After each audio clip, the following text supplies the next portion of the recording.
Lecture du jour, bonjour, j'espère que tu vas bien en ce début de semaine, que tu as pu recharger tes batteries pendant le week-end. On continue ce matin avec Zacharie 1, 2, 3 et 4. Oui, tu te dis, il ne manque pas des trucs. Bah oui, j'ai lu samedi, j'ai lu dimanche, mais le samedi, je ne fais pas de vidéo et hier, j'ai pas eu le temps d'en faire, tout simplement. Donc, moi, en attendant, ma lecture, elle continue. Ce que je retiens sur ma lecture du jour, Zacharie 1, 2, 3, 4, Zacharie a différentes visions. Certaines concernent une réalisation immédiate pour Israël et d'autres concernent une réalisation future et certaines ne sont même pas encore réalisées.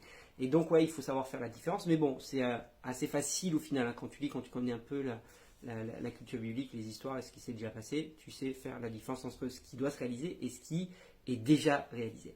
Mais ce qui m'a interpellé, moi, c'est le chapitre 3. Et c'est ça que j'aimerais te partager ce matin. Dans le chapitre 3, on voit Zacharie qui a encore une vision du grand prêtre qui est en fonction à ce moment-là.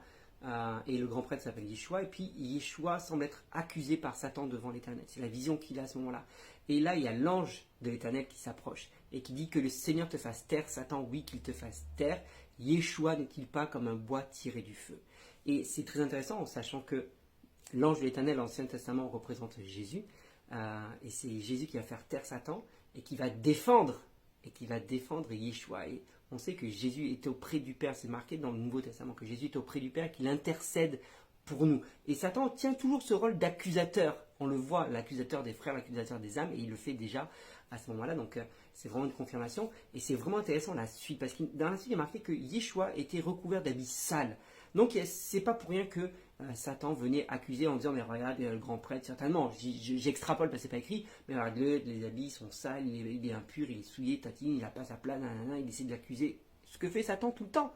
Et que fait l'ange de l'Éternel? Dans la suite, il y a marqué que l'ange de l'Éternel dit une parole de enlevez-lui, ôtez-lui ses habits. Ils lui ont ôté ses habits et ils lui ont mis des vêtements tout propres, tout clean, tout blanc, tout nickel. Ils lui ont mis un diadème sur la tête aussi. Et c'est juste ce que fait Jésus avec nos vies. L'accusateur, c'est exactement ce qui se passe toujours encore aujourd'hui. C'est que l'accusateur, Satan, vient, il nous accuse, il dit mais regarde-le, il n'est pas propre, il est impur, il est sale, regarde ses habits, etc. Mais Jésus dit, tais-toi, moi j'ai payé pour lui. J'ai payé pour lui. Ôtez-lui ses habits, mettez-lui des habits blancs. Et c'est ce que Jésus veut encore faire pour ta vie aujourd'hui. Il dit au diable de se taire, à l'accusateur de se taire, et il te revêt d'habits purs, d'habits blancs. Sois encourageant de ce début de semaine. Et ne laisse pas Satan t'accuser parce qu'il y a ton défenseur. T'inquiète pas, Jésus est là, il y a ton avocat qui est là auprès du Père et il défend ta cause. Sois rassuré. Bonne semaine.